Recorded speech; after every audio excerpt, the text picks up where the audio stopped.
Test, test, test.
You guys come back down when I'm done.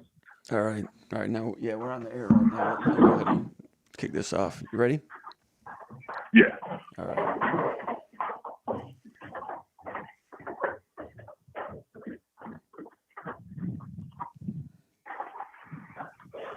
You guys come back down when I'm done.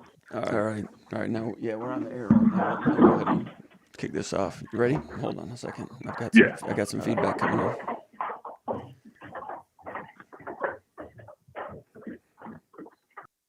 There we go. Okay, ready, Ron? I'm ready.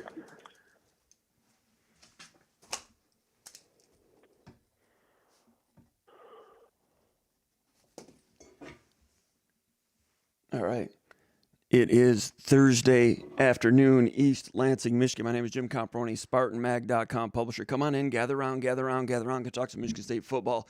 Coming to you a little later in the week than we wanted to, but it's a short week with Labor Day crowding off the previous weekend. We got a lot of work done, watched a lot of film. Michigan State with a big winner last week, 23-6 over Western Michigan. Got Boston College coming to town this weekend. A little bit of a revenge situation, not in terms of hateful, vengeful, but Michigan State players eager to show that they were better than what they established, what they demonstrated last year, losing at Boston College. We've got Ron Armstrong, big Moobie from SpartanMag.com, a valued member over there at SpartanMag.com, and we enjoy having him here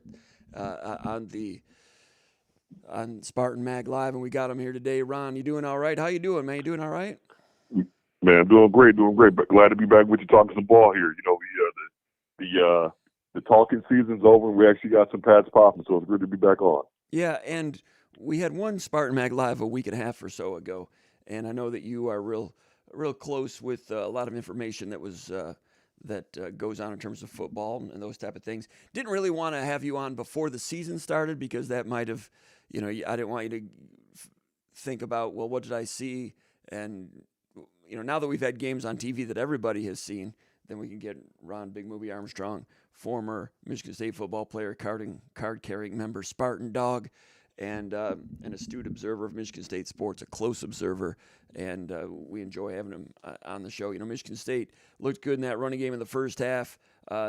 We will get into what happened and what went wrong in the second half as we get into the mailbag session of the podcast. Ron, I'm not sure how long you can be with us, but your overall impressions, I was talking yesterday with Paul Konerdijk here on the SpartanMag.com over the VCast over the stadium, and the word that I used to describe Michigan State's victory over Western Michigan was encouraging. I thought it was an encouraging performance in a lot of areas. Michigan State didn't necessarily keep, in my opinion, in the second half, I think the focus might have waned a little bit. Maybe that's too simplistic. I'll get into that later. But I thought it was an encouraging victory for Michigan State, an encouraging performance in a lot of ways, especially on that offensive line, and seeing some things in the run game that I wasn't really sure about, but it looked credible, in my opinion, the run game to begin with. Your thoughts about that or anything else, initial observations coming out week number one, the victory over Western Michigan?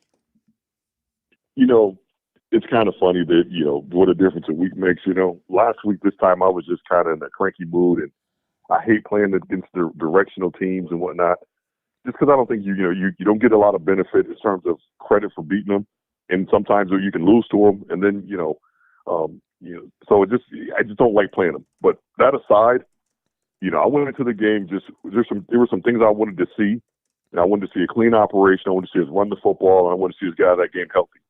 And I think we checked all three boxes in terms of what I wanted to see, coming out of that game against Western Michigan. I thought the operation in the first half looked as good as I've seen it look around here in a long time. Guys knew where they were supposed to be, echoing calls, getting guys, and we were running, hockey substitutions, getting guys in and off the field. You didn't see misalignments, you didn't see blown coverages. So the operation was clean. Guys were disciplined in their technique and their, their assignments and stuff. So to me, it checked all the boxes of what I wanted to see from an opener. I would agree with all those things. Let's start with that run game. Michigan State getting some movement along that right side of the offensive line. I was surprised that Caleb Carter got the start at right guard. I didn't have any idea about that, and I didn't really get a chance to ask many questions about that this week at interviews. By the way, give us a like here at the channel. Go to SpartanMag.com. Subscribe, $1 for the week. If you like this Michigan State content, Michigan State talk, Spartan Mag's a place you need to be to follow Michigan State sports throughout this week and the season and the weeks ahead. So, right side of the line, Caleb Carter. We heard that it was Christian Phillips battling with Luka Vincic, and we found out that Luka Vincic had a little slight injury. They expect him to be back on the field probably this weekend. But Phillips didn't get the start. Caleb Carter did. And I got to say, I went back and watched Caleb Carter during the winter coming out of Western Carolina, and I thought he'd just be a reserve, ninth guy, 10th guy depth guy. Did not expect him to start. And then when he did start, that was surprising to me. And then he played pretty well there at right guard. Phillips did some good things in the run game as well. But that was one of the surprises in terms of personnel group. Caleb Carter there at right guard. And then Michigan State on the offensive line, switching it up quite a bit, sometimes with some issues, with some false starts and so forth. But Caleb Carter was a surprise. And that run game, Mekhi Frazier, I thought showed some quickness that I didn't know that he had. Quickness, accelerating through the line of scrimmage. I thought his vision was pretty good because there was some daylight there, and he found it. And then Tullis did some decent things as well. But the running backs, Tullis, Frazier, and the run blocking, your thoughts? I'll tell you the first word that I saw our guys winning, the physical collisions. We're winning the collisions up front. But to your point about the running backs, what I saw was trust. They got the ball and they ran the play. I didn't see guys dancing and trying to hit the home run. They ran the play. They cut the daylight, and just executed the play the way it was run up. And that's you can tell they trusted that it's going to be blocked properly. And that just comes from reps, over the summer and getting guys in there getting comfortable with the O-line is going to provide openings for those guys to run through. And it looks like it showed on especially in the first half. Those guys are just hat on hat moving people, and the backs were hitting it up in there and cutting the daylight. And pass protection broke down a little bit in the second half.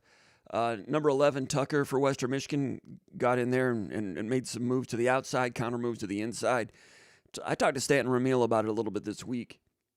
Just a couple of questions.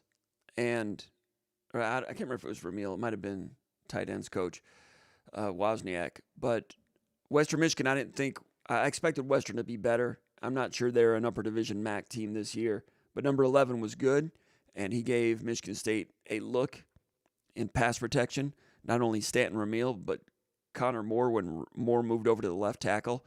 And a couple times when number 11 was over at left defensive end going against Connor Moore. Crossed face on Connor Moore one time for a tackle for loss. I thought Connor Moore overall had a pretty good game. But number 11 tested him, tested Lepo. So all three offensive tackles got some work against 11, and 11 showed up as a good sparring partner and showed some cracks here and there. Your thoughts about pass protection? We could talk a little bit about some miscommunications that happened, but number 11, Tucker, he gave Michigan State a look there in pass protection, I thought. Absolutely. Listen, that guy was getting off the ball. He just was, it looked like a pretty good football player. I'm not going to make it excuses. Those guys are on scholarship too, and it looked like the kid could play. Some of that stuff to me, I thought maybe he was kind of teed into the cadence a little bit so the quarterback can help some of those tackles out. We just kind of, it don't always have to be a snap count change. You can kind of throw off the rhythm of your cadence because it seemed like he was dialed into that cadence and was just teeing off. So, that you can kind of help your tackles out, just kind of changing that cadence, the rhythm of your cadence up a little bit.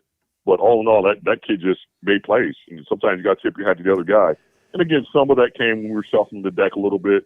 But that's to be expected. You got to be, football is a game of, of adversity. And sometimes you're going to be thrown into a spot you're not used to playing. So it's good to see, coaches being, proactive and putting guys in uncomfortable situations in game action, and just kind of seeing how guys respond. And I thought 11 was a great test because it's only going to get better from here. Yeah, Nadeem Tucker is his name, defensive end. He's redshirt senior, 6'3", 250, out of New York. High school is Teaneck. I think that's Teaneck, New Jersey. Played 3 years at the University of Houston. Saw action in 13 games. Saw action in 9 games in 2023. 1 tackle for loss. Prior to Houston, he was at Hutchinson Community College, where he had 12 sacks in 1 or 2 seasons. Anyway, at Houston, he didn't get on the field much. Not sure why, but he drops down from Power 4, down to Group of 5, senior, and the light goes on. For whatever reason, didn't work out for him at Houston, but you could see he has the ability to play for a Power 4 team. And I'm sure Michigan State went on film and looked up individuals and so forth. They may not have saw much in him when they looked on film. And the number 11 that they saw in the film Friday night is something that I'm not sure they expected and didn't scheme toward. They can adjust as the game is going along. But the good news is that Michigan State saw a real live opponent there in that particular matchup and had made some mistakes. So that gave them something to work on through the course of the practice week for sure. Aiden Childs, comes out with the short passes, intermediate passes, 17 out of 23, 155 yards. The per pass attempt average is not great, somewhere around 6 yards. That would be, bottom quarter of the Big Ten. And Jonathan Smith said in the postgame press conference, want to be more explosive, that the yards per pass attempt is not what they were looking for. And this is a Michigan State team that likes to get that run game established, then get you leaning toward that, and then hit you with some throwbacks or some deep shots or some deep overs the other way. Michigan State didn't really stress it much in the deep part of the field. I don't know if that was by design or Childs just trying to take what he could get and get a comfort level. I thought Michigan State coming out with the script with some now routes, some quick, I don't know if they were wide receiver screens. I think one might have been, but some quick outs to the perimeter to, stretch that defense a little bit horizontally. That's what they got going first. Then the run game, and then the play action off the run game. A lot of that made sense. So the completion percentage was good for Childs. Total yards, not great. Long of 28, sacked 4 times. No interceptions, no near interceptions. This is Childs, who had 3 interceptions last year against Boston College in the rain. Childs was pleased with taking care of the ball first and foremost. That was of the utmost importance. So he operated the short game, did some things in the run game with his own legs, designed keeper on 3rd down for 25 yards on the left sideline on the opening drive. Maybe it was the second drive. Yeah, opening drive, first or second drive. So Childs overall, I thought more good than bad, and I really liked when he was hitting it to the wide side of the field with those out routes, left hash to right sideline or right hash to left sideline, the entire field, when Western was playing off coverage and giving you that hitch to the wide side of the field. Most of their opponents aren't going to be able to take those 11 yards. Childs with that arm strength and accuracy, able to make those work. He was inaccurate on a couple of passes in the second half, which contributed to Michigan State's offense. Some of those stalled drives, inaccurate twice, which led to punts. But overall, I thought Childs was functional and something to build on there. Your thoughts? The first thing I everybody wants to see, the home runs and, throw the ball deep and all that kind of stuff. You have to. But I think for this team at this point right now, I want to see an efficient Aiden Childs and then hit those 1 or 2 deep balls when we have them. But, I thought he was, for the most part, I thought, let me back up. Yes, the throws to the wide side of the field, those are pro throws. He made a couple of throws that, you might not see too many kids, playing college football that can make those throws. Those are just, back foot, hit the ground, balls out, banger, those are great throws. Mm-hmm. But I like the efficient game. I like taking care of the football. If every drive ends with a kick, we'll be fine. So, no turnovers, don't give the ball to the other team and be efficient. Move the chains, keep moving the chains. Those deep balls will open up. The more efficient he is at hitting the short and intermediate throws, the easier it's going to be to get, Marsh over the top, Kelly over the top, start springing some of these big plays. But I think it starts with him being efficient and commanding the offense. And I thought he showed some progress in that regard. I would agree with that. And a lot of that is encouraging, part of what I'm talking about being encouraging. Now, Childs in the run game, a couple of times I thought when he looks at film, there were some choices that he made that he would probably like to have over again. There was I'm not sure on the deep pass when he threw to Tullis, when Tullis was unable to haul it in and track it, overthrew him a little bit. I'm not, he could have tucked that in and run for 10 to 20 yards. I'm not sure. When they look at film, I'm not sure. He's got the choice on that. I don't know if they would want him to go ahead and keep that. Early in the game, I think you take the shot there. If that's a game-winning drive situation, maybe you move the chains. I'm not sure. But in the run game, there's a 3rd and 5 on a split zone read where he keeps the ball and dances outside and gained a yard, which set up 4th and 4. And Michigan State converted the 4th and 4 with a pass to Omari Kelly. But split zone read option, 3rd and 5. If he would have handed it off, I'm not sure how much room was there, but keeping it was not the right decision, and he learns as he goes on these things. But 3rd and 5, when they're trying to utilize the run game, the quarterback run game as a threat or a choice, he can probably improve on that particular decision as far as his own run game. And there was another one. It's 1st and 10 at their own 48 with about 8 minutes to go in the first half, and Michigan State ran counter action. It looked like, instead of zone read, it looked like counter read, and he kept it and lost 5 yards. That one should have handed it off as well. So some of those read options, he needs to find a better feel for that because they want to utilize his legs. That 26-yarder on that opening drive, designed keeper with a running back lead. Good block by wide receiver Krishawn McCray on a linebacker on that one. So some good and some things to work on there in terms of Childs with the run game. How much of the run game would you like to see with Childs? You don't want to expose him to too much damage, but third downs when it comes time to move the chains, Michigan State's going to sprinkle those things in there. Your thoughts on the run game? His decisions, I would imagine, can improve on those. I would prefer to see not very many called runs, but I would like to see Aiden use his legs in a scramble situation. I think to me, the quarterback's much more dangerous when when they're dropping and he can get out of the pocket and use his legs and scramble, get on the ground and save himself. Then you're calling these inside zone runs and he's taking big hits. I'd prefer not to see a lot of that. I prefer to see more scramble situation where now he's outside the pocket, he's a threat to run, threat to throw. Pick up what you can, get on the ground, get in the huddle. So you got to sprinkle it in to keep the defense honest, but as a defensive guy, it's much more of a threat to me to having a quarterback can leak out in the passing game than calling runs, design runs for a quarterback.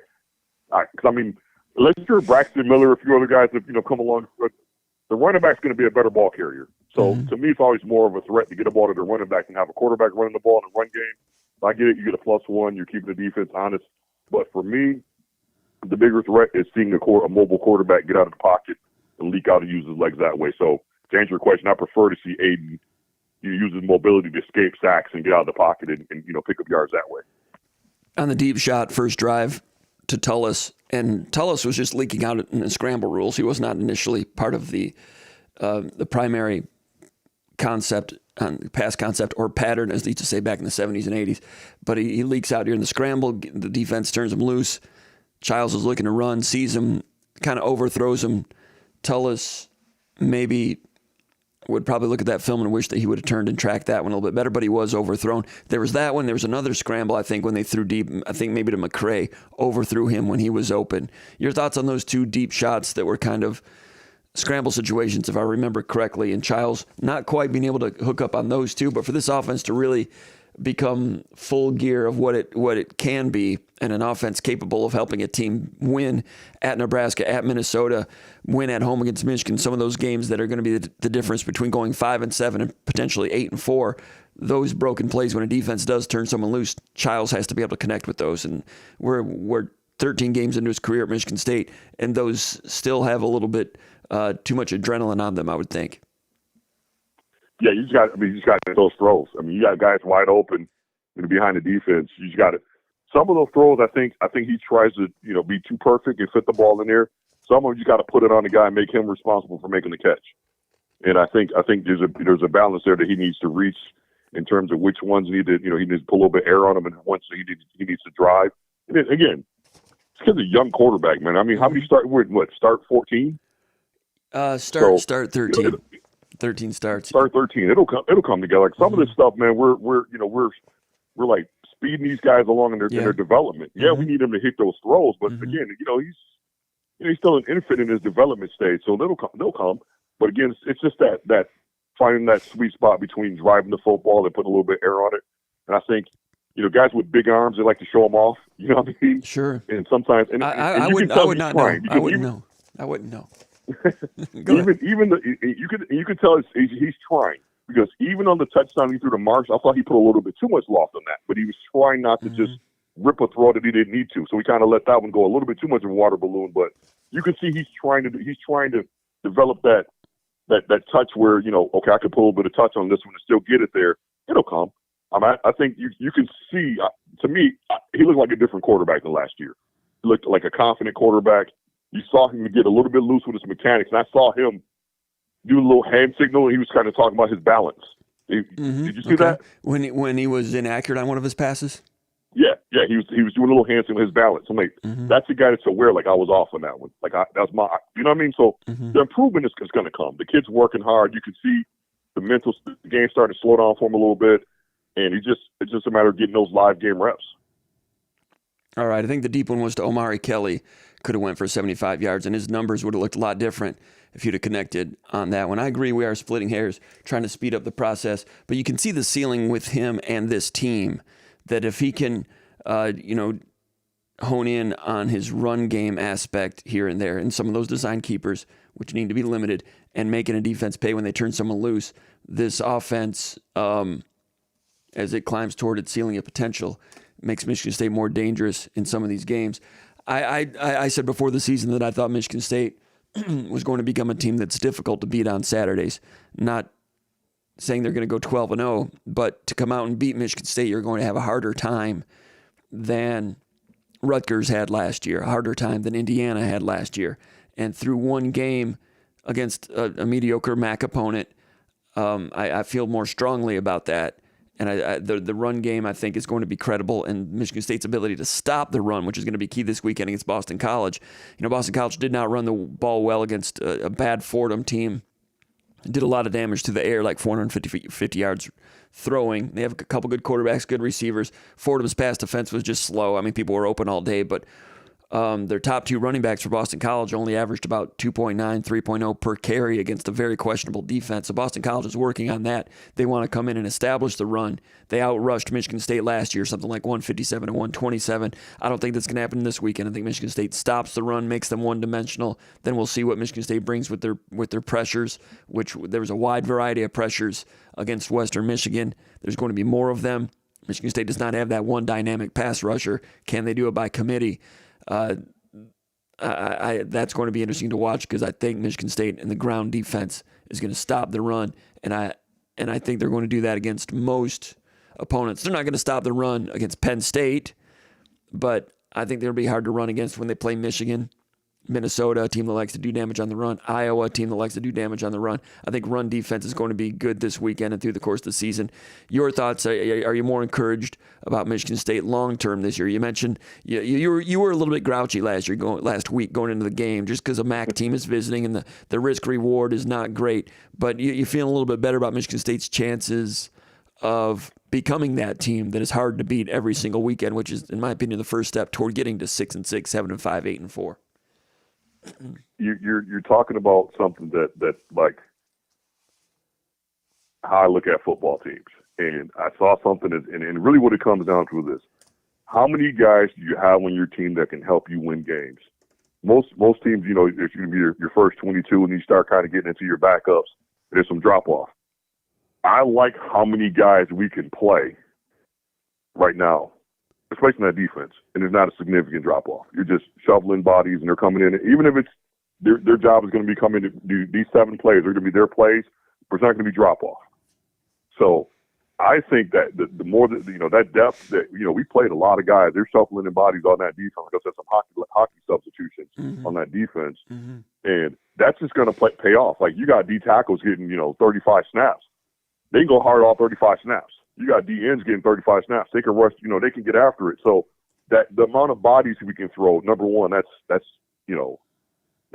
key right there. But two, I thought these guys look more comfortable in the scheme. Again, I talked about it earlier. I didn't see any blown coverages and guys going the wrong way. Mm-hmm. And you didn't see the incredulous look from the secondary because one guy didn't get the calls, and it just looked like the whole unit was on the same page. And I got to give a big shout out to Jordan Hall. I thought that was the best game he's played here as a football player. And I'm not even talking about the physical plays, the blitz and the tackling. I'm talking about that kid taking charge of the defense, echoing the calls, hitting guys in the fanny, getting them lined up right, making sure the safety, away from the play is echoing the call to the corner away from the play, like hurry, getting the sideline to get the calls in. That kid was taking charge of that defense, and again, these are the things you have to have, like you said, to get from 6-6, 7-5, 8-4 to, when you start challenging and being a threat to actually win this thing. So I like a lot what I saw from that defense, and I do think we're going to be tough to run on this weekend, especially against Boston College. I think those kids felt like that was a game we probably left the W on the field up at BC last year. Yeah. And these kids are going to be excited to get back out there and kind of get some revenge. Yeah, credit to Boston College last year. They did not make mistakes. They played at home, deserved to win because they didn't make mistakes. Michigan State mistakes all over the place last year. Childs, 3 interceptions. 2 of them were crossing routes to Velling, where he threw behind. It was raining. Childs is a guy from Southern California. I know he played a year at Oregon State, but starting a game in the rain, first time he's ever done that. And early in the season last year, I thought Childs had some accuracy issues. This game, 1 or 2 or 3 times, but for the most part, when guys were open, he was hitting them. There was one time when he threw behind Omari Kelly, and Omari Kelly reached behind, made a real nice catch. But those 3 interceptions, Nathan Carter dropped a touchdown pass, and then the 2 defensive errors for big plays, touchdowns, changed the game. We talked about this yesterday off the air. Paul and I talked about it. You go back and look at that game. Some people might not remember, but there was a running play that got loose down the left sideline. I think it went all the way for a touchdown. And that kid's back, by the way. I think that was McDonald. And Cal Halliday was pursuing to the outside, and I don't know what he saw, but he turned and did a 180 back toward the grain of the play and ran into Malik Spencer, who was pursuing over the top, basically through a block. So now Michigan State, instead of having 11 on defense, they have 9. And Boston College, essentially, instead of having 11 on offense, they have 12 because Cal Halliday was throwing a block for the running back, gets loose down the. I mean, Cal gave a lot of effort, good Spartan, did what he could. That was Keystone Cops on that play. And then the game-winning touchdown, Angelo Gross got turned inside out and man-to-man and fell down. Touchdown. Gross, Halliday, no longer on the team, but those 2 plays, 14 points, and then Michigan State with the interceptions, dropping a touchdown pass and so forth. No question. They feel like they could have, should have won that game, and what a difference that would have made. You get to 6-6, go to a bowl game, maybe pick up another one along the way somewhere. But you're right. I think these players are eager, once they turned on that film this week, to want to demonstrate that they were better than what they showed last year. And I don't think there's animosity toward Boston College. I think there was respect. In the press conferences this week by Michigan State players, nobody's being braggadocious about it, but they are eager as athletes to demonstrate that they were better than what they showed last year, and that begins with Childs. Last year, Nick Marsh did not play in this game. This past weekend, Omari Kelly, the transfer from Middle Tennessee State, targeted 10 times, 7 catches, 75 yards, was open deep on that one. Childs missed him. Otherwise, he might have had 8 catches for 150 yards rather than 75. But as a possession receiver to begin with, we've been hearing a lot of good things about Omari Kelly in the spring and preseason camp, and he showed himself to be a good, reliable, proficient, skilled veteran wide receiver. Would you agree? Absolutely. I think, some guys just know how to get open. You know what I mean? Whether they're playing against man coverage or zone coverage, you just know how to get open. And you talked about something, you said Childs throwing behind guys. Mm-hmm. I think some of that, I think quite a bit of that last year, especially over the middle, was guys running through windows. Like, it's zone. Sometimes you got to settle down. I think we had some receivers that were carrying their routes a little too far, and Childs expected them to throttle down. They kept carrying, and some of that stuff. That's how you know that miscommunication. And that just, again, reps, getting guys in the summer, throwing in the spring. So I think you'll see less of that. Guys just, miscommunication. I don't think all those were bad throws. Like some of that stuff you see zone, and especially, those crossing routes, all week the scout team is showing you that the ball should be out in the first window. But then you get in the game, and then the guy's kind of closing that window, and the receiver needs to carry, or vice versa. So some of that stuff is just reps and communication and seeing it, live action. And then some of it obviously is the quarterback just being more consistent in his technique and, delivering the throws. But again, that just comes with time, and I think we're going to be better off in the long run. But I see a whole lot of improvement. And let me talk about Velling. I texted you over the way. You and I talk all week, mm-hmm. and I was watching film, and I sent you a text. I'm like, "Did you see Velling's block on Tullis's touchdown run?" And I mean, it's just good block. So then, I mean, it just hat on hat, carved the guy out, turned his butt toward the sideline. It's an open door. You know what I mean? Mm-hmm. Progress. Yeah, progress. Jack Velling. That's where I'm at with this team. Every week I just want to see you. Obviously, we want to win the game, but let's just keep hammering away, keep progressing, keep getting better. And I think I just got a good feeling about this group, huh? Like, there's so many guys playing the right way. And as long as, like, you hear this all the time, more games are lost than they're won. Mm-hmm. As long as we're not out there, with these unforced errors and misalignments, effort penalties are going to happen. You're going to get face masks. You're going to get holding. Those things happen. That's part of football.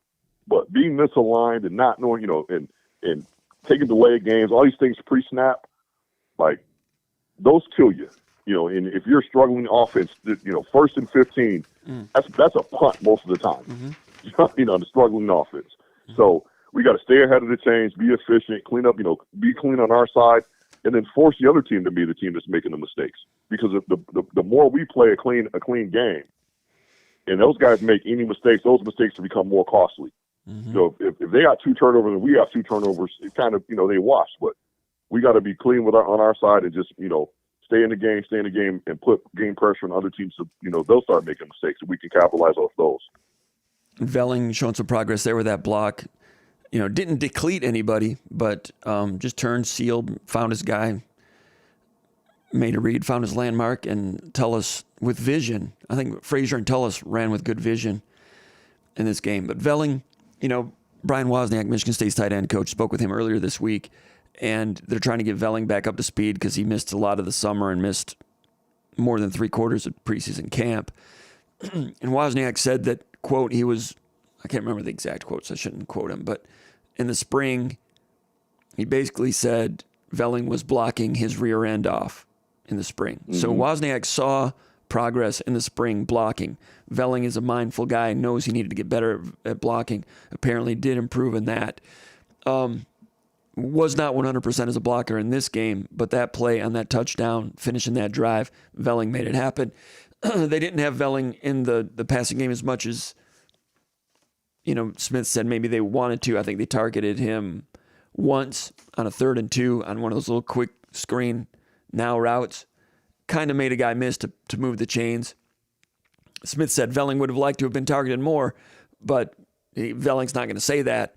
But Velling said this week, we, the team, I think he said, or maybe it was Wozniak, I could get him mixed up. Basically, they said they weren't sure how much Velling was going to be able to handle as he continues to recuperate and improve from that preseason injury. So they're not going to script to really focus in on him. So secondly, Brendan Parachek, undisclosed injury, unavailable, a young man who's had some injury issues through the course of his career. So that one tight end is not available. The other one, they weren't sure how much they were going to give him. So you have Masunis and Velling played some 2 tight ends here and there. But because tight end availability was a little bit questionable, Michigan State, I think, made the adjustment to say, okay, we're going to do more than just straight I formation. Put Jay Coyne on the field, played 11 snaps. So that's a way of, Michigan State wants to be a 2 and 3 tight end team and really be heavy in that area. Maybe didn't have the people available to them, so they went with the I formation. I'm not sure if we'll see I formation all year, but that's something opponents will have to prepare for. But I thought that was a personnel adjustment, and Michigan State went to former walk-on defensive end Jay Coyne, his second year at fullback, and he did some decent things. 11 plays, I formation, 7 runs, 4 passes. All 4 passes out of the I formation were completions for 8 to 11 yards. So I'm not sure if Michigan State's an I formation heavy team or if that was because of the tight end availability, but Michigan State made it work with those personnel groups. It's just it's just another thing on film that you have to prepare for. So, any time that you have to prepare for, different looks, that's an advantage for your team, and because it's more prep time and more things the defense has to get ready for. But it's interesting that we were that efficient, out of the I formation. But it makes sense. I mean, that's you got chances are you're going to have a good number of a good box to block in the pass pro. So that makes sense there that we were efficient with the pass game out of the I formation. But for me, like I said, I'm excited about it. Looking forward to seeing us kind of just ratchet things up a little bit. Just keep that intensity for the second half, and I think we'll see more of that. I don't think we'll see as many. I don't think we'll juggle the offensive line as much, and I think that'll help us on. And I don't think our game plan was really that aggressive, anyway. So, I'm excited about this week, and I think we're gonna win this kind of surprisingly easy. Mm-hmm. It's just my opinion. Yeah, you and I talked about that a couple of days ago, and I was on the Stout Show here in Lansing an hour ago, and I mentioned I expected Michigan State to win by 7-10. Might be more than that. Some of that depends on Michigan State's ability to handle pressures on the offensive line. Boston College does not have that superstar pass rusher like they had last year, but watching them against Fordham, who's not very good, Boston College will bring some unique pressures and blitzes. They've got a nickelback, number 7. Carter Davis, I think is his name, number 1 crouch linebacker. Both those guys can wheel around pretty good, and they're going to be coming on pressures. Michigan State's ability to handle those pressures, communications, unspoken communications, filtering out those pressures, quarterback making reads, getting it out on time. I think that's a big factor. And if Michigan State is able to handle those pressures, because I don't think Boston College can get to you with their set 4. It's going to have to be stunts and an extra man. If Michigan State can handle those, I think Michigan State can win by more than 14. So that's going to be an interesting test for a pass protection. Absolutely. For a pass protection unit that's been a little bit questionable, and last week in the second half and some other times did not, far from pitching a perfect game in terms of communication and assignments. Absolutely. And listen. I agree as far as that. That's the thing right there. That offensive line. If we can get those guys locked in on pass pro, and like you said, sift through the eye candy and make sure we're communicating where those pressures are coming from. Quarterback doing a good job setting the protections. Backs be sounding your blitz pickup. Those things happen. I like our chances with this one. Like I said, I like the way this team is prepared. I mean, they look like just that operation comp. Stuff like that. I like when I see defense communicating, everybody echoing the calls, everybody getting lined up right. I mean, I saw one play where Malik Spencer was almost doing a jumping jack to get the corner's attention to make sure he got the call echoed. I'm like, that's what you need to see. Make sure everybody's on the same page. All 11 are playing with the same eyes, and we're flying around making plays. Offensively, again, like you said, let's button up that pass pro. Get some continuity up front. Backs keep hitting it up in there, and Aiden Child stay efficient and hit those deep balls when they come your way. And I think we come out of there with a 35-10 sort of game. That's just my gut feeling. If they win 35-10, then they beat Youngstown State, then they go out to Los Angeles with a chance to stop traffic. If they can do something with USC, I'm getting way ahead of ourselves, but these things are possible. We get out, like to use your word, we get out ahead of over our skis a little bit, but it's good to have some optimism for around here. Yeah, and you can see the ceiling there. And I agree with what you're saying. I know you're an old defensive back, but Spencer, the year 3 as a starter, Armorion Smith, whom Joe Rossi says is his smartest player in a lot of ways, smart player, and a guy that's a film junkie. Rossi says that Armorion comes in and if Michigan State's doing this in practice or doing this for inserting some wrinkle or just what they're doing on defense, he comes in and wants to know why. Okay, why are we doing this? Mm-hmm. He's big on why, and Rossi loves that. Armorion Smith, able to spend more time on football this year than last year with all the things going on with him and his family and becoming the legal guardian of his younger siblings. I mean, he's still in charge of making sure they're getting out of bed and they've got their lunch money and they've got their lunch was packed and they're getting breakfast in the morning and they're doing their homework. Only starter in the country doing those things for young siblings, and Smith is awesome. I know what the schedule of a college athlete, the D1 athlete is. Getting practice and treatment and study hall and all these things, and there are majors, programs in the school that we really can't take because we just don't have the time to commit to these, So I couldn't imagine trying to balance all that out. And still, you got to get home. Like you said, you got to get home and make sure that your siblings are. I mean, that's just all. That young man is a remarkable kid, and he's going to be a success no matter where he goes in life. Because that's just, at that young age, I couldn't even fathom having that sort of. I don't even know what the word is. That sort of character or whatever. I couldn't imagine having that. Maturity, that's discipline, maturity. Discipline. Yes, it's just beyond his years. Just remarkable story, but like you said, now he's a year in. He's probably got a little bit more support system, and he can kind of turn his eyes to football a little bit more. And it's good to see. It's good to see. Mm-hmm. And before I go, I got to give a special shout out to this corners. Okay, yeah, I'm saving your DB. Sorry about that. Go ahead. Got to give special shout out to those corners. And folks are like, look, guys are going to complete passes, but I'll tell you this, yards don't get you beat, points do. So if there's a you hear fans say, hey, play the ball. You play the ball if you feel like you can play the ball. But I thought on most of those deep balls, those guys were in phase. They were, one of them, the first one on Eaton, I mean, that's kind of a opening play shot, but he was still there. The quarterback drops in the bucket. If I'm going to be picky, I say you probably could have looked and leaned a little bit more, close that window off to the sideline a little bit, shrink that. But, I mean, he's running step for step, good coverage. On a couple of deep balls, those corners were there.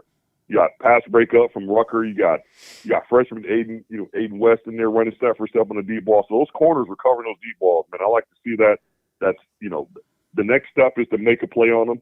But we'll get there. I mean, because step one is to be in phase and be so they're in phase. They're running stride for stride. Next step is to start making plays on those. But I like the way our corners were covering. I agree. They got some length there. They moved their feet. They were in position. Safeties, communication, like you said, you got some good brain work in there. Jordan Hall, remaining a program guy through all of it. He's taking a step with some quickness as a blitzer. You mentioned the communication. So the middle of the field brain work is pretty good in there. Defensive line, Ben Roberts gets the start. Grady Kelly, I thought, was quick in a phone booth.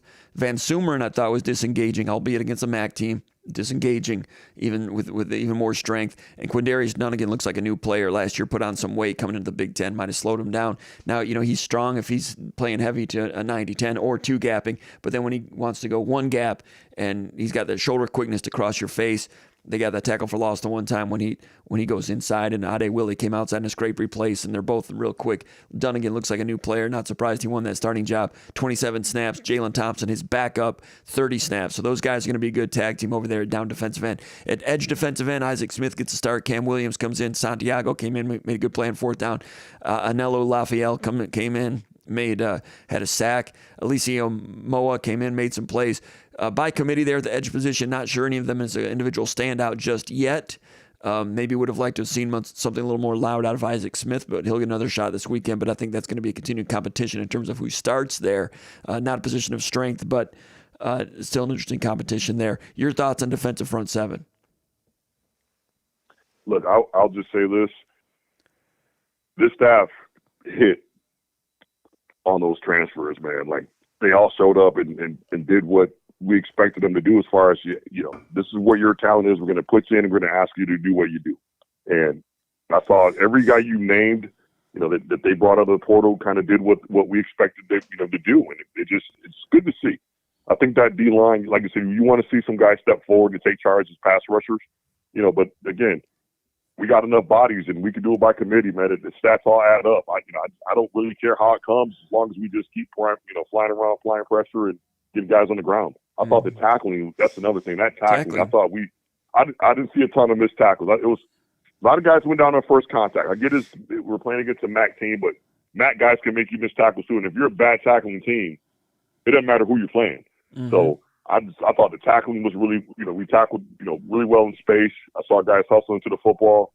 So that defensive group, that front seven, they're going to get better. I mean, and the reason why I know they're going to get better because it's playing time's on the line.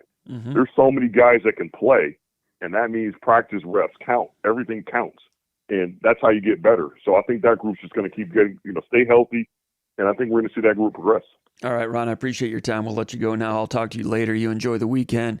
Have a good time Saturday night, Michigan State against Boston College. Appreciate your insight. Thanks a lot, Ron. Be good. Hey, thanks for having me. Go Green. All right, there he goes. That's Big Moobie, the great one. Ron Armstrong. We see he posts over at the Underground Bunker message board at SpartanMag.com. We always have a lot of fun talking with him. Very insightful, former Michigan State football player. Lives around town, watches Michigan State closely, has watched Michigan State closely for years and years, and we appreciate his insight and his friendship. He's a good one. Go to SpartanMag.com. Check out Ron. He posts over there. The Bunker. I post to the Bunker. Jason Killip covers recruiting for us. Recruiting anchor posts to the Bunker. Paul Konadike posting to the Bunker. Kenny Jordan doing a good job posting to the Bunker. Jake Laskawa doing a great job. He's posting the Bunker coverage. The Bunker is the Underground Bunker message board. It's a message board at SpartanMag.com. If you're a SpartanMag.com subscriber, go over there. All these astute Michigan State Spartan watchers are watching Michigan State all the time and commenting and conversations. SpartanMag.com. Got to check it out. $1. You can test drive it. You will like it. In the meantime, I want to get a word in from our sponsor, Shoepan Recycling. Shoepan, name of the company's not Shoepan Recycling. I call them that, but it's Shoepan. Shoepan, great company. And they want to urge you to take them back. Take those bottles and cans back. That's a message from Shoepan. It's a great company dedicated to recycling, dedicated to the Michigan State Spartans. Shoepan wants to let you know that the state of Michigan, the recycling rate in the state of Michigan has fallen from 90% to 73% in recent years. And Michiganders are squandering $105 million per year by not taking back their bottles and cans. That's hurting our environment. So help your environment. They're your roads, your beaches, and your lakes, your roads. Take them back. It's a message from Shoepan, a great Michigan company dedicated to recycling and dedicated to the Michigan State Spartans. All right, let's get into the mailbag real quick. Really happy that we had Ron on. That was a good, strong 45 minutes from Ron. Appreciate his time. We got a mailbag over at SpartanMag.com, Underground Bunker message board. I invite Michigan State fans, subscribers from around the world to post their questions about Michigan State football, and I will attempt to answer those here. Question number one, DWS from Troy, Michigan says, Jim, please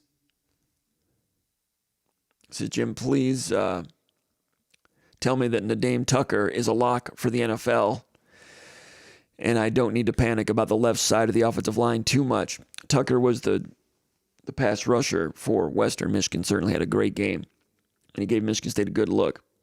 Stanton Ramil was on him most of the time, got loose once or twice, also got loose from Connor Moore on the left side when Moore moved to the left side. Is Tucker a lock NFL player? I don't know. As we were talking earlier, I don't know why he was not productive at the University of Houston, why he left there, but some of these guys that were good Power 4 talents and things don't work out, they drop down to the group of 5. The light goes on, and it's a contract year for those guys. And whatever talent they had that Houston liked initially, that young man has tapped into it. He's quick. He's a quick takeoff and quick counter moves. I'm not sure how much film there was on that guy. So all those things ended up being a nice pop quiz for Michigan State that Michigan State failed in some ways. So also beat Lepo, I think, inside once. So lock for the NFL, I don't know, but if he plays like that, he'll get a chance, that's for sure. Question 2 from Iron Sharpens Iron from Iron Mountain, Michigan. He's not from Iron Mountain, but he didn't say where he's from, so I just assigned a hometown for him. When you post a question at the Underground Bunker message board for the mailbag, make sure you say where you're posting from, what town. Iron Sharpens Iron says, how does the place kicking group look for this game coming up this weekend against Boston College? He says, I hope we don't need a 40-plus yarder. Answer, I'm not sure it's much different than last week. They're not going to tell us when, I don't think they're going to tell us when Ahmet Basic and Connington are available to come back. They've been battling groin situations. Tyreek Ahmet Basic, I think, was further ahead than Connington. So Blake Sislow, who was not in football last year, I think he transferred to Michigan State, just a regular student. Prior to that, played 3 years at Davenport, did not get on the field.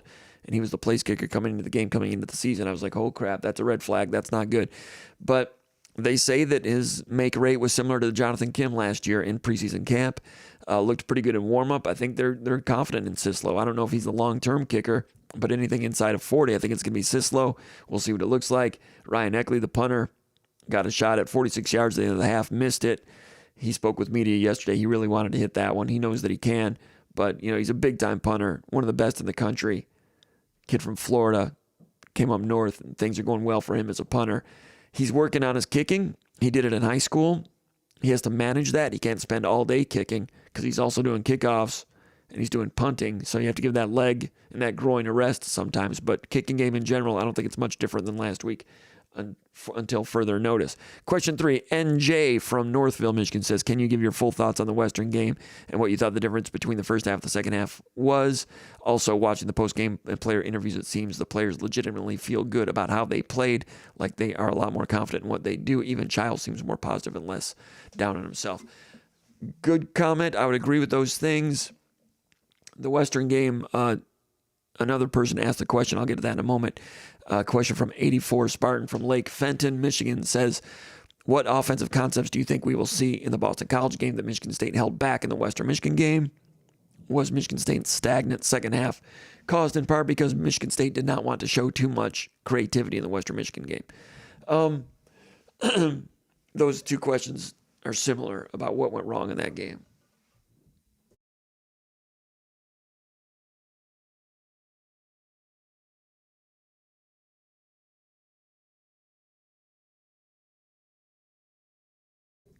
Sorry about that. Voice is going on me a little bit. And this is what happens when we go commercial free. Even the commercials here are readers, and I appreciate your patience listening through those things, including Roback. We'll talk about Roback in a minute. Did Michigan State hold back a few things? I think they did in the second half. I think Michigan State does have some deep shots and throwbacks, and not that I've seen them, but just the way Jonathan Smith has coached in the past and Lindgren, I think there are some wrinkles that they didn't get to in the second half. And Smith was asked if they held back a little bit, and he said not in the first half, which indicates that and insinuates that they did keep some cards to their vest in the second half. I'm sure there were plays on their play sheet that they had installed in this game that they didn't go to in the second half.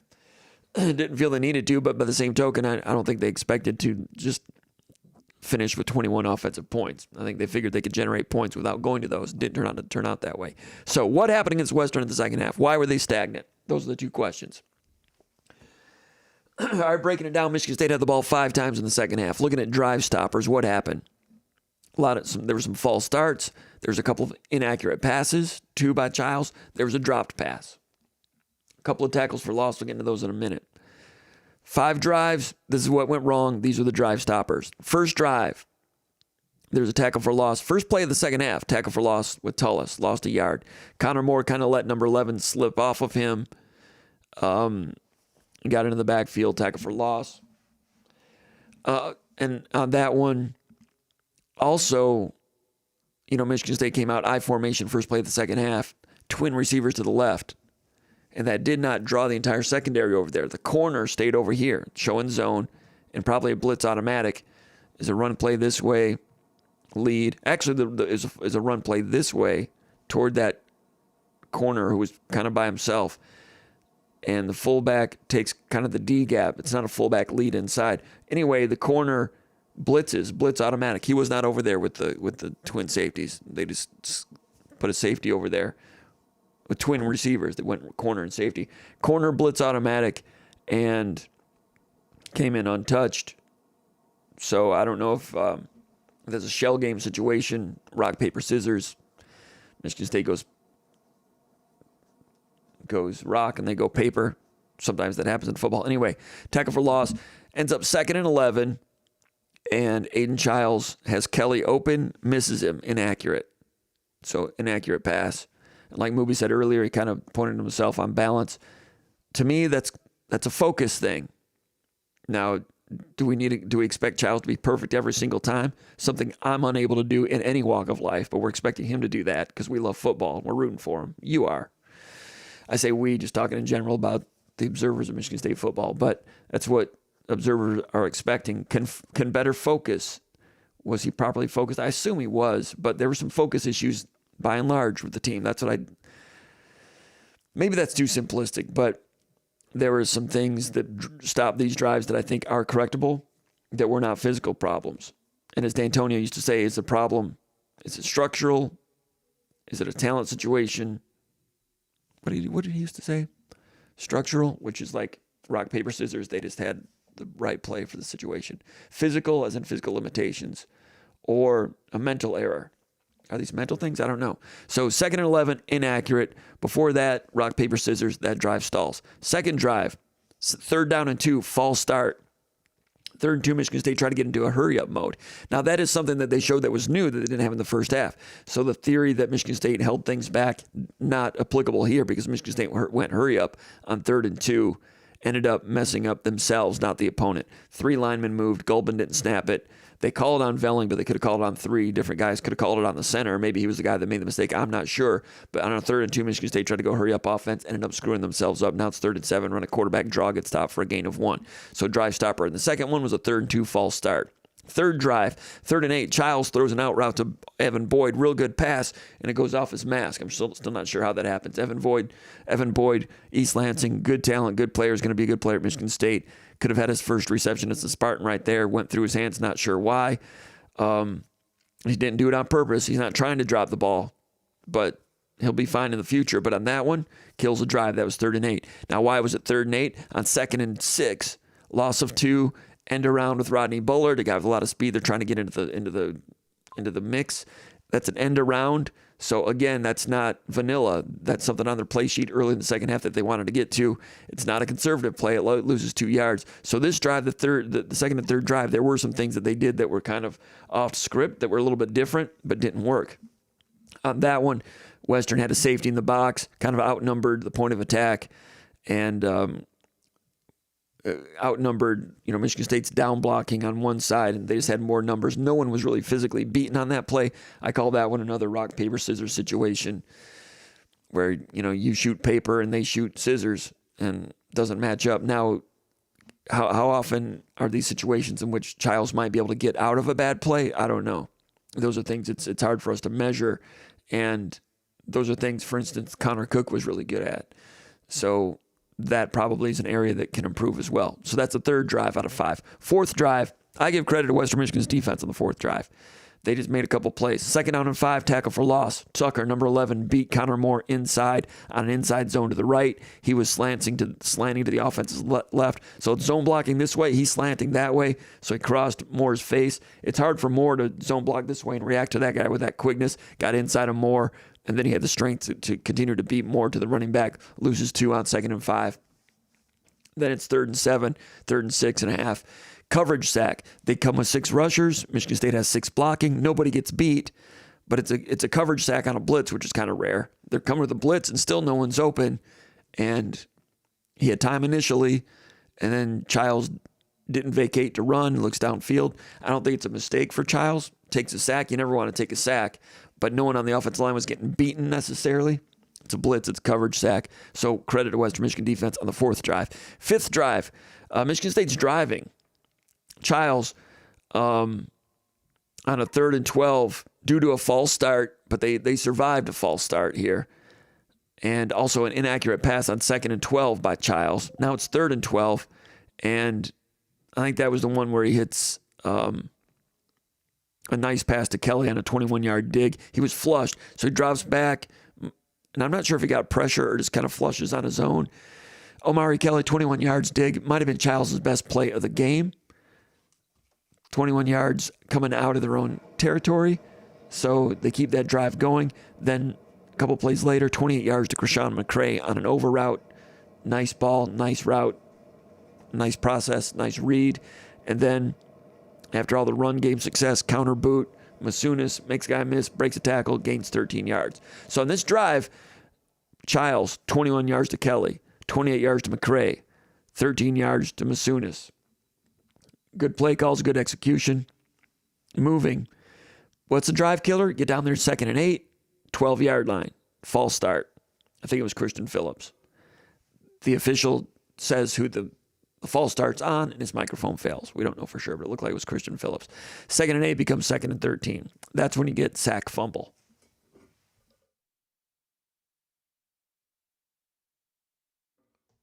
On that one, we all blamed Tullis, the running back, for not picking up the guy on the edge. I found out later it wasn't Tullis. It was someone else on the right side. So it was either Lepo or Velling, but it wasn't Tullis. Everyone assumes it's Tullis. Miscommunication, comes in untouched, sack, fumble, kills the drive. Childs is done. Next drive, not done injury-wise. They put Alessio in. Next drive, couldn't run the ball, pick 6. So 5 drives with Childs, and it's an assortment of things. First one, inaccurate on 2nd and 11. Second drive, false start on 3rd and 2.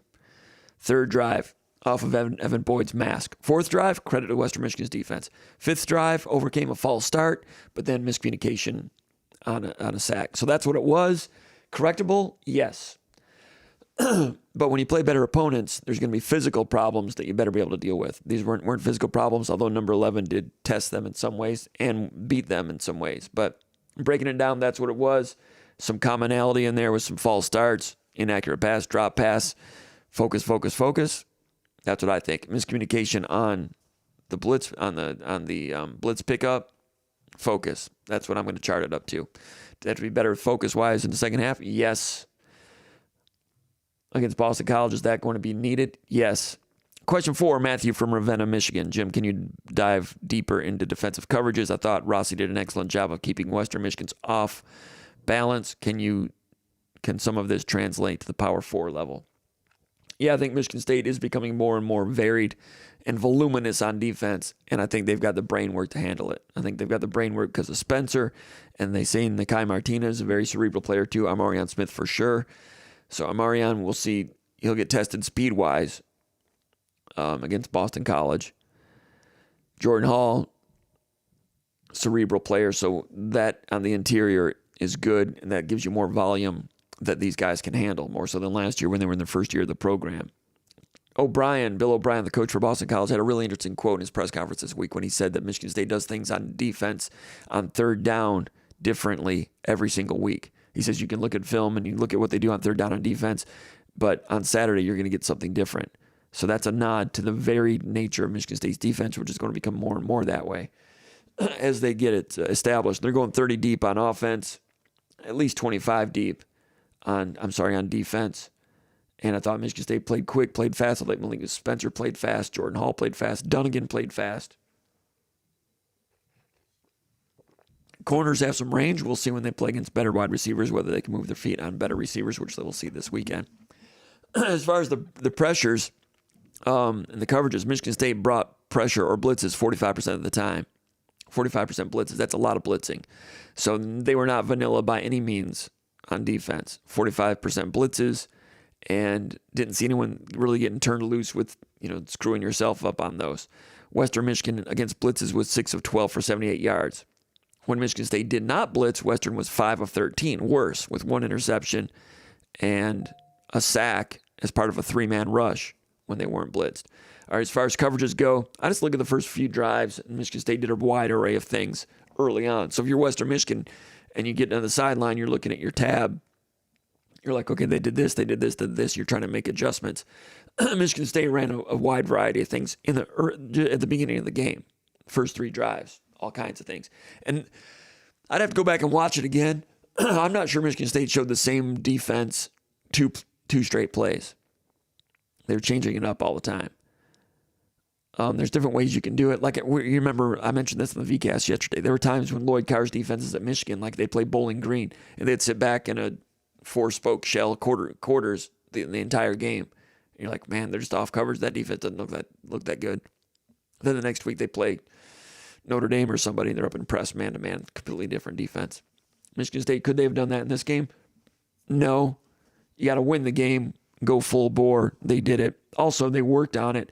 If you're bringing pressures, there's rotations behind it. So there's no better dress rehearsal than a live game. So Michigan State came with a lot of defensive looks with a lot of different players. And from what I saw, everybody handled their assignments pretty well against an offense that was not that great. But they stopped a running attack with a good running back with a questionable offensive line. First drive, first play of the game, Michigan State press man-to-man. They go deep shot, complete it, 35 yards. Was that might have been Western at the line of scrimmage checking out of a play and saying, if they go press, we're going deep first time and we get a chance. That's probably what that was. Press man-to-man in the first play. Second down and 6, next time they threw it, it was blitz, cover 1, and they gained 12 with a completion. First and 10, off coverage, 2 deep, quarterback draw. Third and 5, 1 deep, press. Fourth and 4, 2 deep, and they zoned a bunch formation over here. Ade Willie with a pass breakup. So 2 deep zone on 4th and 4. So in that first drive, that showed a lot of different things. Second drive, first play of the drive, 2 deep, press, so it's 2-man. That's 2 deep, man under. First time they ran it all game, did it in the first play of the next drive. Second and 9, off coverage, showed cover 4, morphed into cover 3. It's the first time they showed cover 3 all game. And running back ran and gained 7. Third and 2, press, cover 1. And then they got a first down. First and 10, they get a tackle for loss. On that one, it's a run play. But on that one, Dunnigan scrapes inside. Earlier in the game, Dunnigan, who has some strength to him, was playing heavy a couple times, 2 gapping. On this one, he 1 gap to the inside. It was on the left side, 1 gap to the inside with quickness. Dunnigan showing quickness he didn't have last year. And turning the corner on that near safety in the second half. Quickness to the inside, Ade Willie, scrape the base to the outside. They're both in the backfield, tackle for loss. Both those guys on the same page showing some quickness. That was pretty good. Second and 14, cover 1. That's 1 deep, man-to-man. I can't remember if they were press or not. Third and 9, they show a 6-man rush. They're showing the 6 are going to come on the blitz, but then they drop and they only bring 3. So they drop into, I don't know if it was man across the board or a mixture, but they're showing 6. They come with 3, and they get a sack with a 3-man rush.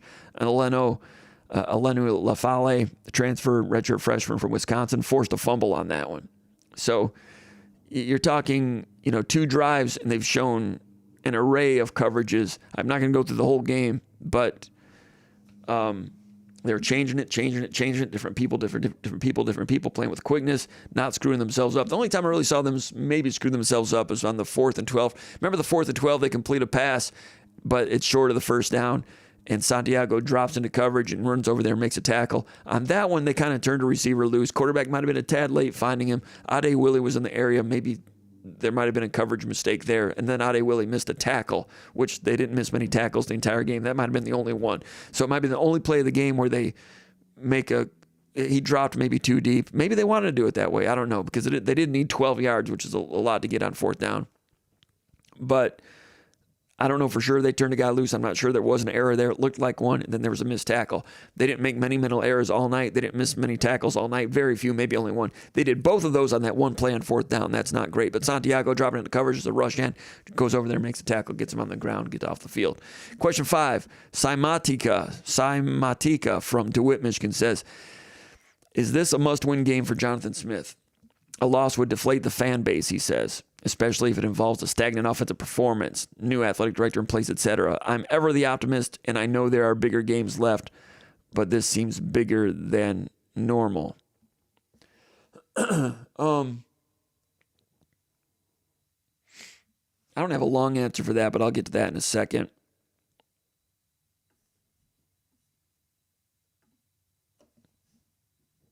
But first, let's talk about sponsor, Roback. You got to check out this stuff. That quarter zip right there, Roback, polos, and also all kinds of activewear. Roback sponsor here as part of the On3 network. It's great stuff. Roback, there's only one way to describe Roback. That's best fit, best feel. For those of you that are not familiar with Roback, they're completely changing the game with their incredible, comfortable activewear. It's comfortable and it's activewear. Roback has released some great new licensed items within the Roback Game Day collection, including these things behind me. There's some new novel polo designs, a clean hoodie, and quarter zip designs for some of your favorite schools, including Michigan State, and it's definitely worth checking out. Nobody else on the market is pairing these level of custom designs with this quality of activewear. No one else in the market's providing stuff like this. It is good stuff. And not just the hoodies and quarter zips. Check out the everyday shorts, Delta Performance pants, super comfortable, elastic waistband, great fabric, Roback. It's the best. Use the code. We got a promo code here for you. MSU20. MSU20. Use that and you get 20% off for all new customers, including yourself. Go to roback.com. That's spelled RHOBACK.com. Roback.com. 20% off with performance code MSU20. I'll put a link underneath in the comments area to roback.com. RHO back. Roback. Check it out. And I think you'll like their stuff over there. As far as Jonathan Smith, yeah, it's a very important game, but I think we say that every week. I think we've always said that. I think we said that about a lot of games over the years for a lot of coaches. It always feels like the next game is the most important one because the next game is the most important one. That's what Mark D'Antonio used to say, and that is certainly the case this week. Got to win this one to show some progress over last year, right the wrong of last year, losing to Boston College. Boston College, incredible opponent. Not bad at all. Need to go out there and get it done, but I'm not willing and ready to say that it's a must win. Very important, and if they lose, it will deflate some of the fan base. In that regard, you're right. Question 6, Green Spartan in Garden City, Michigan. What steps does Aiden Childs need to take in week 2 to get Michigan State the win? That's his question. Answer, don't turn it over. That's what I think. Get Michigan State into the right running plays and out of problematic ones. We talked about that, some of the things that went on in the second half. I don't know if that was a case where he could have gotten out of some of those. I'm not sure. The out route to the field was good. I think Michigan State wins this one by 10-14. If he connects on some open, deep shots, if some guys get loose, just one or two of them, then they'll win by more than 10-14. Don't turn it over. Don't make the mistake. Their defensive backs are pretty good. That's what he needs to do to win this game and move forward. Question 7, Mark in Chandler, Arizona. This is a huge game for the offense. A lot of people are looking for Childs to have his best game so far as a Spartan. Based on what you saw from the offense last Friday, what are your expectations going into Saturday against Boston College? I expect for Michigan State to win by 10-14. Advantage in the trenches on both sides of the ball. Offensive line must handle Boston College's blitz and pressures. Michigan State, saw a lot of blitzes and pressures during the preseason and camp. Are they getting better at handling those? They need to show it in this game. They turned some people loose against Western. Can't happen in this game. And if they're solvent against those blitzes and pressures, then Childs can go to work. These receivers can get open. It's a pretty good secondary, but I think the run game, I think that in the trenches, I think Michigan State has an edge there. And we'll talk more about that in the pre-snap read coming up at SpartanMag.com tomorrow.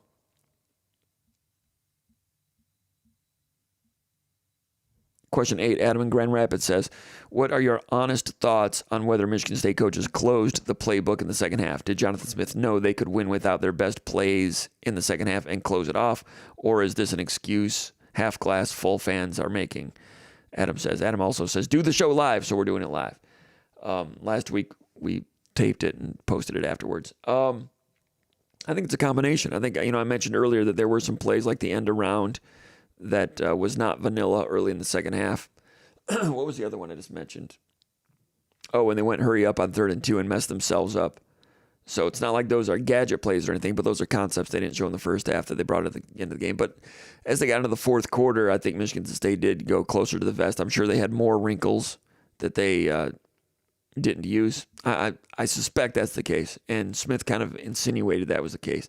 And Michigan State, some of their wrinkles and tricks, it's not like you're going to see double reverse pass, but they'll do some things with, play action, maximum protection, throw back deep type of stuff. We didn't see a lot of that. They've done it over the years, didn't do it in this game. I think there were some things that they didn't go to. I think they did hold back a little bit in the second half, but not entirely.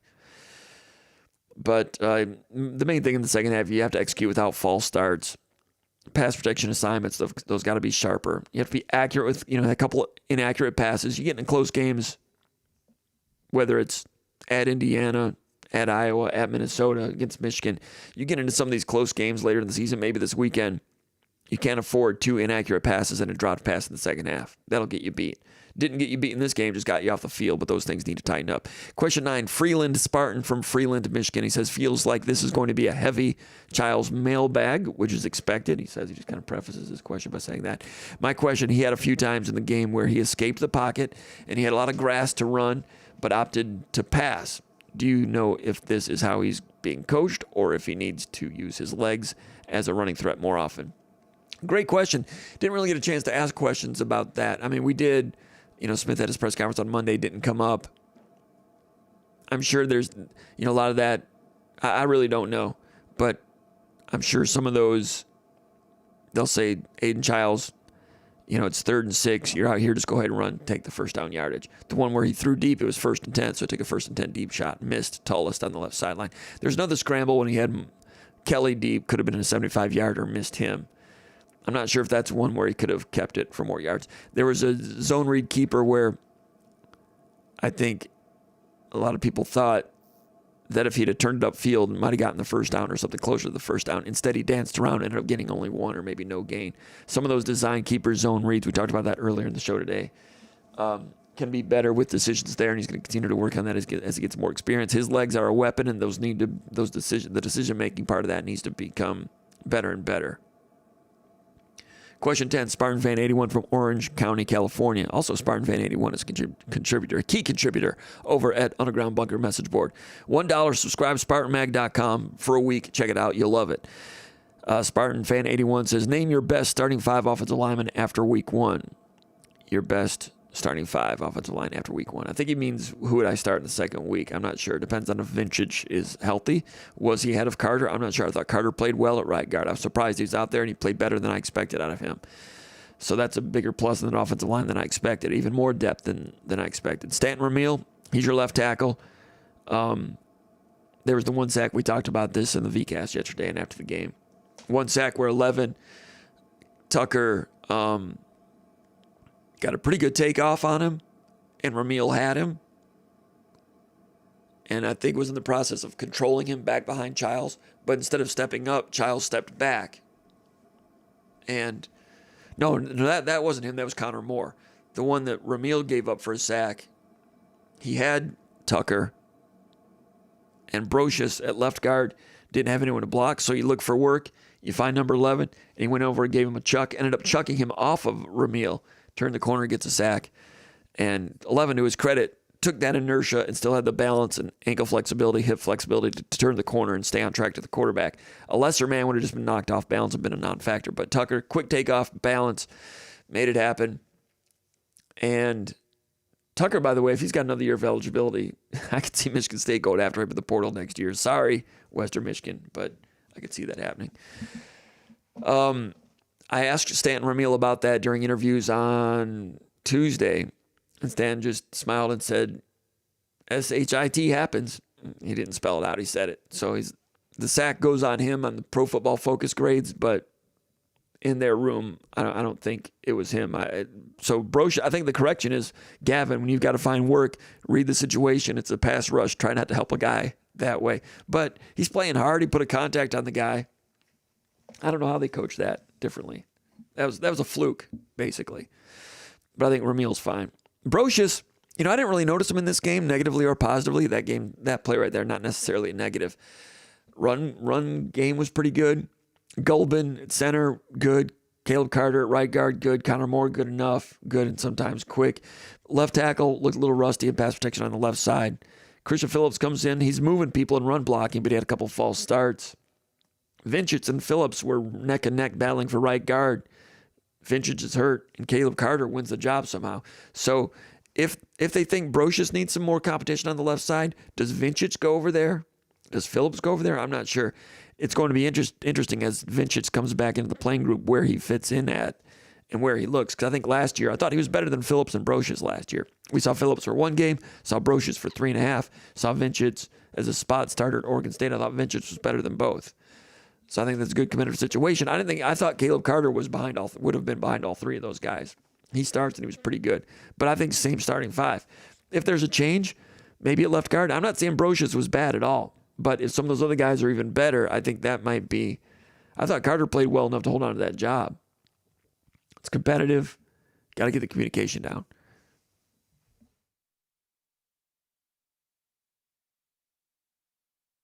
It's competitive and it's competent, and there's some talent there, and there's some depth, some competent depth there. I think that's a positive going forward. Question 11, Jay from Lake Forest, Illinois says, in the final scrimmage, I saw much more offensive creativity than we showed against Western Michigan. So Jay from Lake Forest, Illinois, not afraid to say that he was at the scrimmage. And he says, I saw much more offensive creativity than we showed against Western. In your opinion, do you think we were holding back for Boston College once the game was under control? So there's a repeat question. Media, we were not able to go to the scrimmage, but I did hear what you're saying, and I do think that's the case. I do think they were holding back a little bit, and I do expect some more creativity, some misdirection. And, when you go to a scrimmage and you see different plays, you're seeing some install and you can't run all those things in one game. They might install 5 or 6 or 7 misdirection things, or just some tangents off of things that they don't plan for week one. I don't think. I think there's some install there that you may have seen that span into September. Question 12, Desert Spartan from Phoenix says, Comp, how many future pros do you see on Michigan State's current football roster?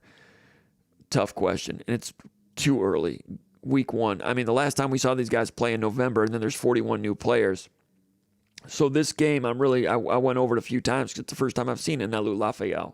Never seen him before, other than practice a little bit, but nothing in 11-on-11. Christian Phillips, basically his second game. He's been on campus for 4 years, started in game 1 last year, Florida Atlantic, played pretty well, out for the season. Other than that, we've seen him a little bit in mop-up, a little bit in field goal, but first time I've seen Christian Phillips. So I'm not closing the door on him and what he can become. Stanton Ramil, I think he could be a pro. Didn't have a great game. Gulbin, I think Gulbin's looking pretty good at center. Jaden Savory, true freshman tight end, doesn't get on the field. He could be an NFL guy in the future. Haven't seen him play yet. So you're talking about the roster. Malik Spencer might be borderline. Brady Pretzlaff down, he's second string right now. Down the road, he could be. Jordan Hall, he's improved. Quindarius Dunnigan looks different. I don't close the door on him. Omari Kelly, he looks capable. We heard a lot about Rodney Bullard. I don't close the door on him yet either. There's a lot of guys we haven't seen much from. So for me to put a number on how many NFL players, man, I'd be throwing a blind dart at a dartboard. Some of these guys might not make it. Maybe many of them will. I really don't know. I'm not closing the door on a number of them, though.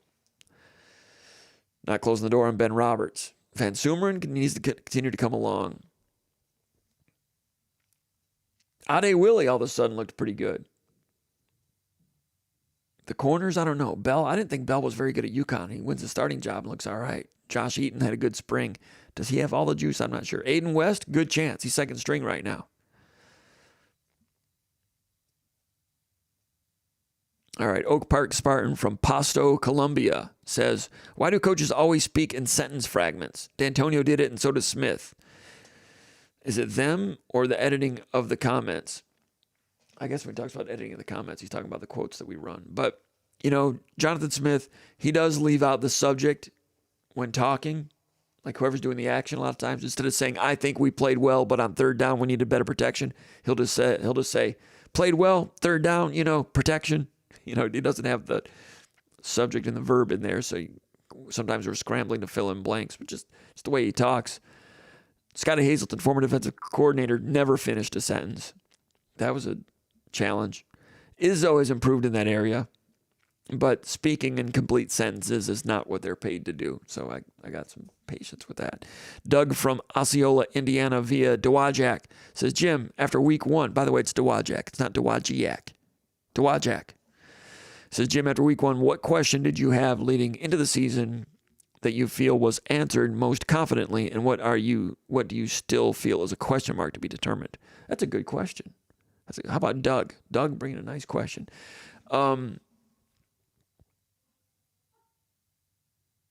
What question did you have leading into the season that you feel was most confidently answered? Quindarius Dunnigan, quick. Heard he was a different player, heard he was quicker, and saw it. Now you got to keep doing it. Last year, Bogle and Ken Talley did some good things early in the season. The year before that, Jacoby Windman, and then it tailed off later. Need to keep coming with that. I thought Dunnigan, beneath the surface, had a real nice game. Jordan Hall, demonstrative, quick with his inside blitzes, communicator. Connor Moore was a little more, was physical, was decently physical. Watching him at Montana State, I thought that he was athletic, good lateral movement. Wasn't sure about his physicality. I think his physicality was a little better than I expected, albeit against Western. I'm not saying he's going to be, decleating Penn State when they play them, but the physicality looked okay with Connor Moore, a young guy that's still getting into his man body. He's a redshirt junior. Omari Kelly, real deal play finisher. Mekhi Frazier, quicker, direct, some physicality. These are things we didn't know. Ade Willie, quick and capable. He's a guy that struggled for 3 years at Michigan State. On the field, wouldn't go so well. Get on the field, wouldn't go so well. Now he's at nickel. He's got some corner quickness there. Maybe not all the quickness to be a full-time corner, but decent quickness when you're talking about being, in the slot area, in the box, and so forth. Has some physicality, too. Alex Van Sumeren, defensive tackle. He's always been quick. I thought he's even quicker. Stronger with the disengagement. Some of the reserve defenders, Samaj Bridgman flashed. Anelu Lafael flashed. Samoa with a stunt flashed.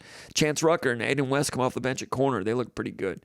So, in terms of questions that have not been answered, Aiden Childs continued to process, getting into the right play in the run game, playing clean an entire game, hitting some deep shots.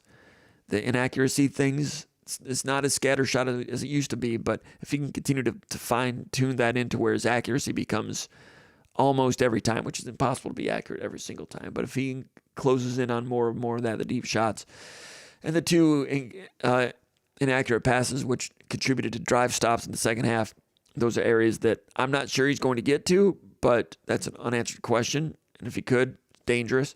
Velling as a blocker, need to see more of that, and as his foot gets healthier, does he become more of the play design and become a functional, dependable blocker more so than last year? Place kicking, big question. That. Can they get a pass rush with 4? Edge pressure by committee is fine, but there's no go-to guy right now. Could Anello become that guy? Isaac Smith, I don't remember him making much noise. Santiago made the play on 4th down, downfield. Didn't see a lot of electricity from those guys in the pass rush. I'm not sure there's going to be any saviors there this year. Armorion Smith, is he quick enough in the deep part? Can Nakai Martinez come back sooner? Will they split time this weekend? Can Jalen Thompson become more productive? He played 30 snaps. Dunnigan played 27. Thompson came off the bench. That tag team can be good, but Thompson needs to start making some noise. Yeah, he was involved in that. Safety, scoring 2 points there on that one. The offense just kind of wedge blocked and turned him loose. Van Sumeren penetrated also. I think there's a run blitz. I think Jordan Hall came in and attracted the left tackle, and that's why Thompson was loose. So Thompson finished the play there. Didn't necessarily beat anyone to do it, but he needs to continue to come around. Question 14, Roxy from Grand Haven, Michigan says, since this Jonathan Smith era began, Roxy says, the lack of second half adjustments and improvements and team enthusiasm has been a troubling pattern. He says the last game we outscored anyone in the second half was Prairie View last year. Roxy says, in your opinion, why is there such a drastic difference between first and second half in every single game? Great question. I don't have an answer for that. Last year, depth was an issue. I did think Michigan State lacked, physical fizz and zest. They tried, but they were on E in the second half against Rutgers. Second half, I thought focus was a problem when Purdue came back on them. Is focus too simplistic of a term? I don't know, but there was just a lack of edge in the second half against Western also. D'Antonio used to talk about, we want to play with an edge to us. We want to play with an edge to us. There's something to that. That's not just coach speak. D'Antonio Saban used to always say, don't play the score, forget about the score, play the next play. Izzo, same way. I think Michigan State needs to get into harnessing a lot of that as well. So let's wait and see if this continues to be a long-term trend into this season, and we'll talk about it more.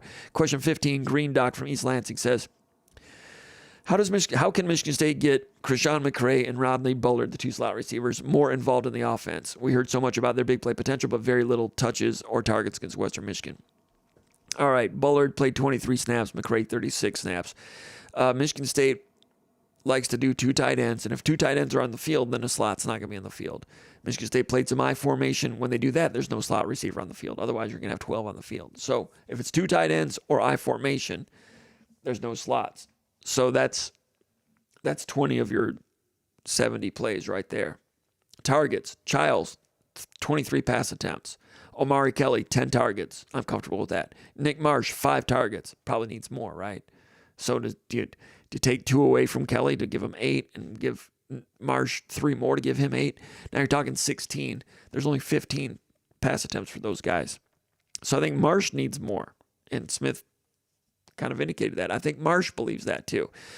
So that leaves, after those 15 pass attempts, there's only 8 other pass attempts by Childs in this game. 8. 3 go to the running back, 3 go to the tight end. So that leaves 2. Do you want the running back to get fewer? Do you want the tight ends to get fewer? I always hear they need to get the tight end more involved, need to get the slot receiver more involved, need to throw the backs more. Well, who do you want to throw to less? Marsh? You want to throw to Kelly less?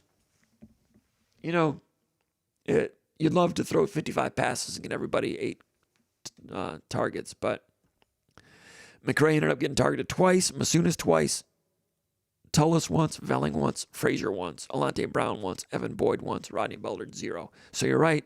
They ran Bullard on an end around, lost 2 yards. Bullard does have ability. You will see it. But if you're throwing to Bullard, it means you're not throwing to someone else. So you tell me who you want to throw to less.